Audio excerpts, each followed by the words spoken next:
Evening friends, welcome back to our channel inside 360 by doctor Vimal Shah. Geopolitics के बारे में बात कर रहे हैं। कई दिन से बात नहीं हुई है, लेकिन जो एक युद्ध जो चल रहा है, ऑपरेशन सिंदूर के बारे में जब बोलते थे, युद्ध चल रहा है जिसने सारे वर्ल्ड को यानी टर्मोइल में डाल दिया है। जी हाँ, कोई गैस करने की बात नहीं है। जो युद्ध चल रहा है, जो ईरान, इसराइल और यूएस का जो युद्ध चल रहा है, उसके बारे में बोलेंगे।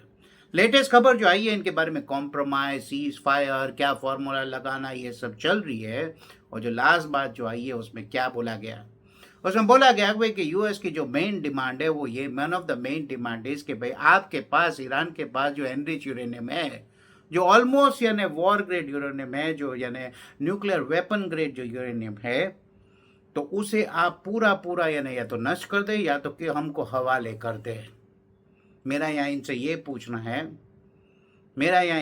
पूछना है, लास्ट ईयर जब इन्होंने वहां पर अपने B-52 बॉम्बर्स भेजे थे, 12,000 माइल से दूर से भेजे थे, इन्होंने भेजे थे ना, वो जो फेज 1 ऑफ द वॉर था, वहां से बॉम्बर्स जाते हैं, बोलते हैं कि इनका जो वहां पर यूरेनियम जहां पर रखा हुआ है का जो एनरिचमेंट सेंटर है, उसे हमने बॉम्ब कर दिया है, बंकर ब्लास्टर बॉम्ब, इतने बॉम्ब मारे, इतने 1,000 किलो के बॉम्ब मारे हैं कि भाई इनको हमने अब टूथलेस कर दिया है।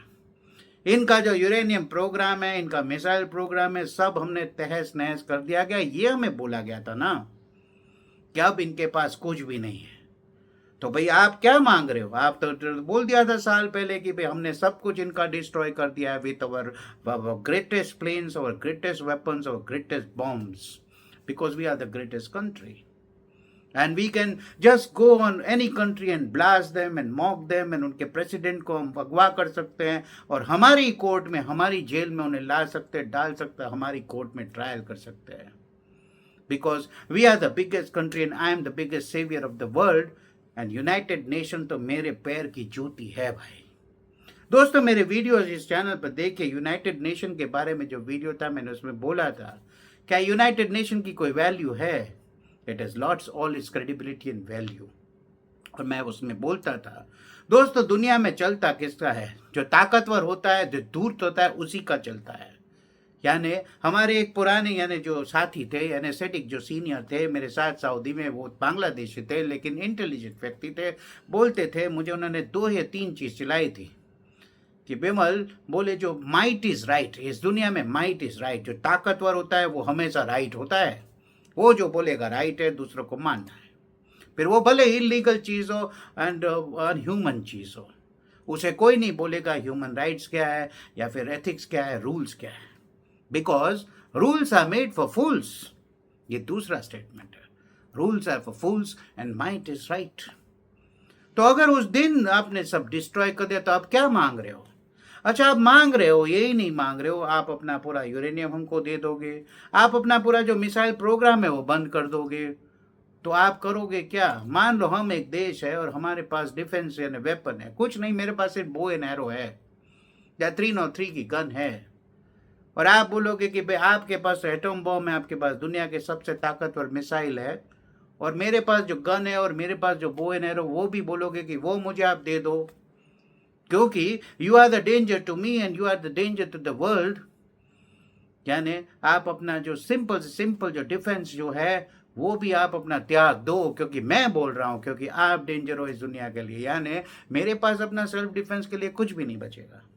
दोस्तों, यही चीज हुई थी। आपको अगर समझना है कि रशिया और यूक्रेन का जो मामला चल रहा है, ये हुआ ये था कि जब 1991 में रशिया जब स्प्लिट हुआ, यानी जो सोवियत रिपब्लिक जो था इतना बड़ा, वो स्प्लिट हुआ, इतने सारे कंट्रीज, 16 या 18 कंट्रीज उसमें से जो निकल गए, उसमें जो यूक्रेन, कजाकिस्तान, ये जो थे बड़े बड़े कंट्री, यूक्रेन जो था वो सबसे ताकतवर और सबसे बड़ा इन्वेस्टमेंट कंट्री था इनका लिए रशिया के पास।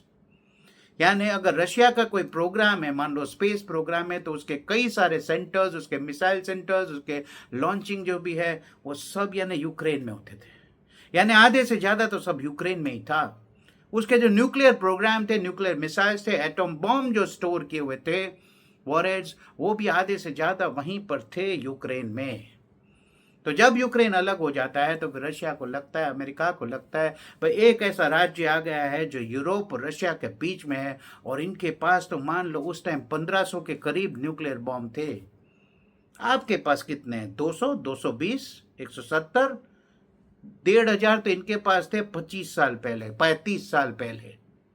किसके पास? यूक्रेन के पास। किसके थे वो? ओरिजिनल सोवियत रशिया के। आज भी अगर देखो, सोवियत रशिया और अमेरिका को मिलके 10,000 बॉम्ब होंगे इनके पास, न्यूक्लियर बॉम्ब। जो उस तरह हिरोशिमा नागासाकी का बॉम्ब तो कुछ भी नहीं, वो तो तुच्छ जैसा बॉम्ब है। उससे 100 गुना भारी बॉम्ब आज इनके पास है, 10,000 के करीब। दोस्तों 10,000 क्या होता है? और ये लोग दूसरे को, कंट्री को बोलते हैं कि आप ये नहीं बनाओगे, आप ये नहीं करोगे, कि मैं वर्ल्ड का चौधरी हूं, मैं दुनिया का चौधरी हूं, मैं आपको नहीं करने दूंगा। जिसको बोलते हैं न्यूक्लियर प्रोलिफरेशन और न्यूक्लियर नॉन प्रोलिफरेशन प्रोग्राम इन्होंने चलाया। तो इसके तहत इन्होंने यूक्रेन को बोला कि भाई आपके पास जो वेपन है आप इसे संभाल नहीं पाओगे, इसको मेंटेनेंस का तो बहुत खर्चा आएगा, आपकी ये कैपेसिटी नहीं है, तो आप हमें ये सब दे दो। ये Russia, because Russia was broken, it was in America's interest. Cold war end हो गया तो रशिया ब्रेक हो जाए, तो अमेरिका ने रशिया उस टाइम थोड़े समझौता कर लिया कि चलो दोनों मिलकर इसके एटम बम निकाल लेते हैं। तो फिर इन्होंने बोला भाई मैं अगर एटम बम निकाल लूंगा तो मेरी सिक्योरिटी का क्या? तो इन्होंने इनसे वादा किया कि भाई आपको हम वादा करते हैं कि आपके ऊपर ना कभी हमला करेंगे, आपको इंडिपेंडेंट रखेंगे। अमेरिका बोलता है मैं आपको प्रोटेक्ट करूंगा, नाटो बोलता है हम आपको यानी साथ देंगे, रशिया बोलता है मैं आपके ऊपर कभी नहीं चढ़ूंगा। तो आप अपने ये जो न्यूक्लियर वेपन है सब हमें दे दीजिए, रॉकेट से सब दे दीजिए, हम इसे डिस्ट्रॉय करेंगे, क्योंकि आपके पास वो टेक्नोलॉजी, आपके पास वो पैसा नहीं है जिससे आप ये सब डिस्ट्रॉय भी कर सके। तो बोलता है ठीक है, कितने मिलियन, इतने मिलियन डॉलर या जो देना है वो दे दिए, और एक एक एक एक करके वेपन निकाले। तकरीबन इनको 10 साल लगे थे वो सब डिसमेंटल करने में, वो पूरी वो जो नेटवर्किंग डिसमेंटल करने में। न्यूक्लियर पावर रिएक्टर्स भी इनके जो है वो ओल्ड रशिया के, वो भी यूक्रेनियन। यूक्रेन इनका सबसे समृद्ध राज्य हुआ करता था, बिकॉज इनके पास एग्रीकल्चर भी बहुत है, और इनके पास मैकेनिकल इंडस्ट्री, प्लेन बनाना, न्यूक्लियर बॉम्ब बनाना, रॉकेट्स बनाना, स्पेस साइंस, सभी कुछ तो ना वहां था।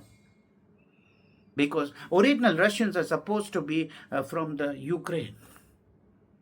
तब अब जब यूक्रेन पे ये लोग जब चढ़ने आ गए, वो भी थोड़ा नोटोरियस हो गया कि मुझे लगता है, वो बोलता है कि मुझे इनसिक्योरिटी फील हो रही है। जो रशिया का जो बिहेवियर है वो क्रीमिया से यहाँ जो आता है, जो साउथ ऑफ यानी जो south east of the Ukraine जो था, वहाँ पर जो जो डोनेस्क और वो जो रीजन है, वहाँ पर ये बोल रहे हैं कि जो वहाँ की जो कम्युनिटी है वो थोड़ी अलगाववादी है। बोलते हैं हम तो ओरिजिनल रशियन है, जैसे यहाँ कश्मीर में पंगा चलता है, तो we are with Russian, we speak different language, we treat Russian language, हमको उनके साथ जाना है। तब रशिया इनको बोलता है चलो मैं तुमको अलग करता हूँ। तब यूक्रेन यानी वो बोलता है कि भाई तो मेरा क्या, अब तो ये लोग तो हम घुस जाएंगे, मेरा कंट्री ले लेंगे, और मैं अपने आप को डिफेंड कैसे करूं।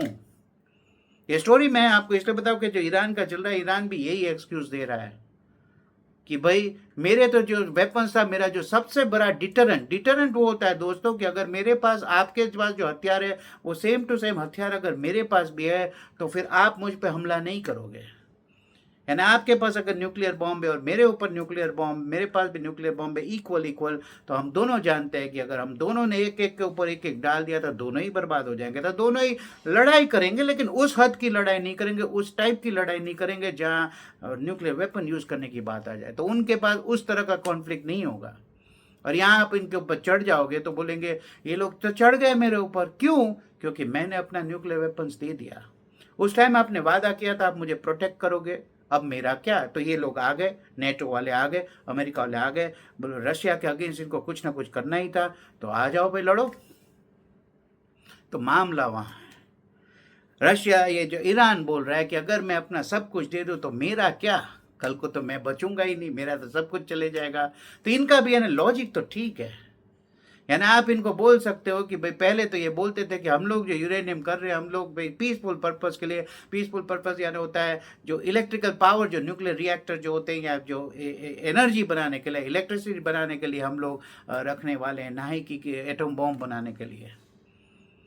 जिनका स्वर्गवास हुआ, जो आयतुल्ला जो खोमिनी या जो अभी जो थे खोमिनी जी, जिनका जो स्वर्गवास हो गया, वो लोग तो बोले, इन्होंने एक फतवा निकाला था कि भाई हम लोग एटम बम नहीं बनाएंगे। तो that was the best actually thing where you could have intervened और टेकन हिम बाय दैट कि भाई आपका तो फतवा, आप ये नहीं बनाओगे, आप हमको मॉनिटर करने दीजिए, आप हमको कंट्रोल कीजिए, कि आप श्योर कीजिए, बार बार हम मॉनिटरिंग करेंगे कि आप वेपन्स ग्रेड यानी यूरेनियम नहीं बनाओगे। अगर यूरेनियम के बारे में आप किसी को समझ में नहीं आता है, मेरी चैनल पे यूरेनियम एनरिचमेंट के ऊपर मेरा एक वीडियो है, exactly step by step uranium क्या होता है, आइसोटोप यूरेनियम क्या होता है, फिर उसमें जो है क्रूड क्या होता है, वेपन्स ग्रेड क्या होता है, और उस तरह का जो प्री वेपन्स ग्रेड क्या होता है, 60% 90% एटम बॉम्ब कैसे बनता है, वो मैंने उसमें काफ़ी अच्छे से डिस्क्राइब किया हुआ है, यानी समझाया हुआ है। तब ये जब इनके ऊपर इनसिक्योरिटी आई तो बोले मैं क्यों दूं भाई, ना मैं ना दूं, वो बोले मैं ले लूं। ये बोल रहा था कि मैंने डिस्ट्रॉय कर दिया, लेकिन इनको भी पता है कुछ डिस्ट्रॉय नहीं, बस खाली जगह पे, यानी आप बोलोगे कि मैं आपके जो बंकर है जहाँ सब स्टोर किया हुआ है मैं वहाँ बंकर मार के सब उड़ा दूंगा, तो मेरे में इतनी अक्ल नहीं है। जब आप बोलोगे कि 4 दिन बाद मैं उड़ाऊंगा तो मैं ना सब वहाँ से निकाल के ले जाऊं। और इनका जो टेरेन है, इनकी जो पहाड़ियाँ, इनका जो लैंडस्केप है, वो इतना डिफिकल्ट लैंडस्केप है कि कहाँ कौन सी टनल कहाँ जा रही है ना। इनका पूरा ही नेटवर्किंग जो डिफेंस सिस्टम है पूरा ही अंडरग्राउंड चल रहा है। कहाँ कहाँ क्या क्या डिस्ट्रॉय करोगे, कितने बड़े बड़े पहाड़, कितनी डीप डीप टनल्स। यानी जब 50 साल से इनके ऊपर सैंक्शन डाल रहे हो तो यही तो कर रहे हैं उन लोग, हाउ टू सर्वाइव। भाई मामला यहाँ ये फंस गया कि जो डेवलप कंट्रीज हम इनके साथ लड़ते वो टिक नहीं पाओगे। क्यों? क्योंकि आपके जो लाइफ के जीने के जो एस्पेक्ट्स है, आपके जो मापदंड है और इनके वो अलग है। ये तो सर्वाइवल मोड पे आए हैं। सोचो इतना सारा 50 साल से आपने ना वहाँ पर कोई हेल्थ केयर सिस्टम जाने दिया, ना कोई दवाई जाने दी, ना इनका ऑयल बेचने दिया, यानी इनको यानी इतना स्कफल यानी इतना गला घोट के रखा कि इनका तो कोई डेवलपमेंट है। इनके लोग तो इस हालात में जीने के लिए यानी वो दे आर यूज्ड टू, उनको आदत है। भाई सर्वाइवल, 2 दिन भूखा ले लूंगा, एक ब्रेड खा लूंगा, पानी भर के भी मैं मेरा पेट पाल लूंगा। आप नहीं कर पाओगे वो। They were always in survival mode. और इसमें यह आ जाता है कि नॉर्थ कोरिया का जो तानाशाह है किम जोंग उन, उसने किम जो है उसने बोला, उसने सही बोला कि मैंने जो बोला, मैंने ईरान को बोला था देख भाई तू बना ले एटम बॉम्ब। आज मेरे पास एटम बम है, जैसे तैसे जो भी किया, जो जुगाड़ लगा, मैंने एटम बम बनाया।